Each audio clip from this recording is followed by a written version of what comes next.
बांग्लादेश ने 3 भारतीय शहरों में बंद कर दी है अपनी वीजा सर्विसेज।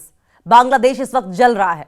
बांग्लादेश में लोग मारे जा रहे हैं, राइट्स हो रहे हैं और इसके साथ साथ टारगेट किलिंग्स हो रही हैं। और टारगेट किलिंग्स में यह भी नहीं देखा जा रहा है कि सामने कोई छोटा सा बच्चा है, मासूम बच्ची है, कोई नेता है, कोई आम शहरी है।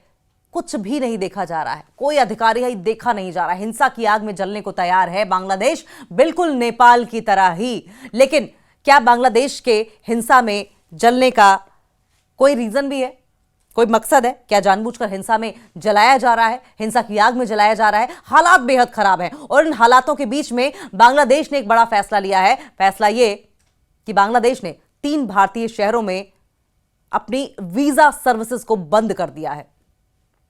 और अब बांग्लादेश की ओर से इसको लेकर कारण क्या बताया गया है, यह भी आपको बताते हैं। बांग्लादेश ने 3 भारतीय शहरों में वीजा और काउंसलर सर्विसेज पर रोक लगा दी है। बांग्लादेशी एम्बेसी ने, बांग्लादेशी उच्चायोग ने यह नहीं बताया कि यह सस्पेंशन कितने समय तक जारी रहेगा।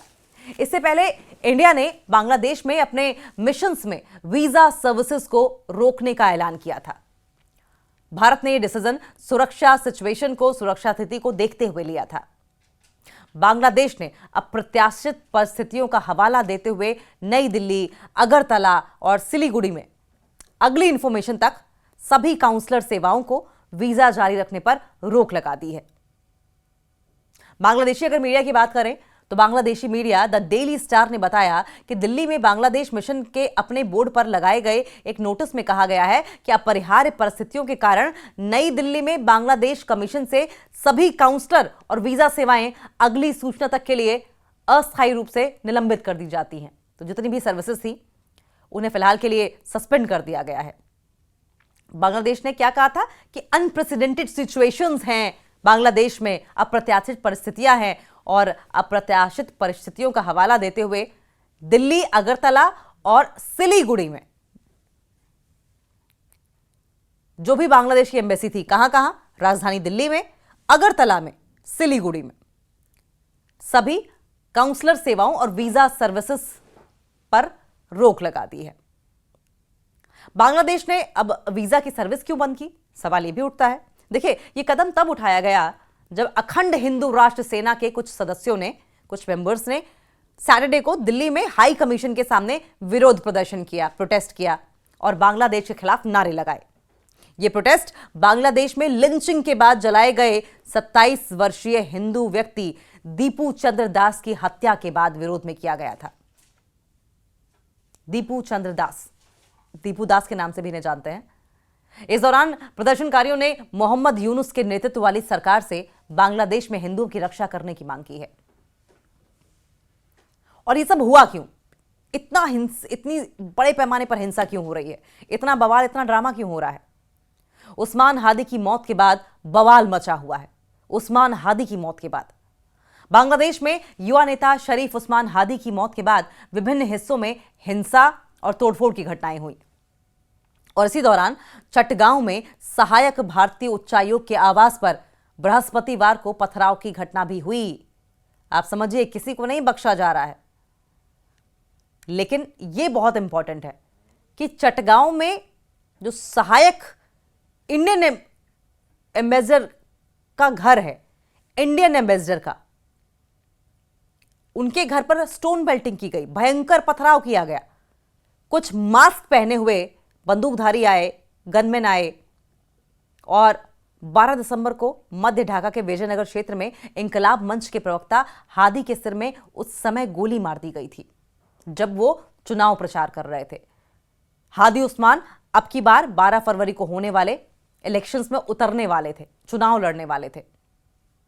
बाद में सिंगापुर में इलाज के दौरान उनकी मौत हो गई। पिछले साल छात्रों के नेतृत्व में हुए विरोध प्रदर्शन के प्रमुख नेता हादी 12 फरवरी को होने वाले आम चुनाव के उम्मीदवार थे। इन विरोध प्रदर्शनों के कारण शेख हसीना के नेतृत्व वाली सरकार गिर गई थी। भारत ने भी चटगांव में वीजा सेवा निलंबित कर दी है। जाहिर है कि हिंदुस्तान भी कोई कदम लेगा। भारतीय वीजा आवेदन केंद्र यानी कि IVAC ने एक स्टेटमेंट में कहा कि चटगांव में भारतीय सहायक उच्चायोग में हाल ही में जिस तरीके से इंसिडेंट हुआ है उस इंसिडेंट के कारण आईवीएसी में सेवाएं सस्पेंड कर दी गई हैं। आईवीएसी के मुताबिक बंदरगाह शहर में स्पोर्ट सिटी में भारतीय वीजा संबंधी सभी सेवाएं 31 दिसंबर से अगले आदेश तक बंद रहेंगी। इस स्टेटमेंट में कहा गया कि सुरक्षा स्थिति की समीक्षा के बाद वीजा आवेदन और जितने भी वीजा आवेदन केंद्र हैं उनको फिर से खोलने के संबंध में आगे घोषणा की जाएगी। बांग्लादेश में भारतीय मिशनों की सुरक्षा बढ़ा दी गई है। बांग्लादेश के सिलहट में भारतीय सहायक उच्चायोग कार्यालय और वीजा आवेदन केंद्र पर सैटरडे को सुरक्षा बढ़ा दी गई। आईवीएसी ढाका, खुलना और राजशाही चटगांव और सिलहट में केंद्र संचालित करता है। आईवीएसी के एक ऑफिसर ने बताया कि 4 और कार्यालय चालू हैं। भारत ने थर्सडे को ढाका में अपने वीजा आवेदन सेंटर को फिर से खोल दिया है। सुरक्षा संबंधी चिंताओं के कारण एक दिन पहले इसे बंद कर दिया गया था, लेकिन राजशाही और खुलना में 2 अन्य केंद्रों को संक्षिप्त अवधि के लिए बंद कर दिया गया, थोड़े समय के लिए बंद कर दिया गया, क्योंकि भारत विरोधी प्रदर्शनकारियों ने वहां भारतीय दूतावासों की ओर मार्च करने का प्रयास किया था। शनिवार को बांग्लादेश के सिलहट शहर में भारतीय सहायक उच्चायोग कार्यालय और वीजा आवेदन केंद्र पर सुरक्षा बढ़ा दी गई है, लेकिन हालात अब भी सामान्य नहीं है। अब भी हिंसा हो रही है, एक के बाद एक मासूम लोग मारे जा रहे हैं। इस हिंसक भीड़ की जद में जो भी आता है उसे मार दिया जाता है।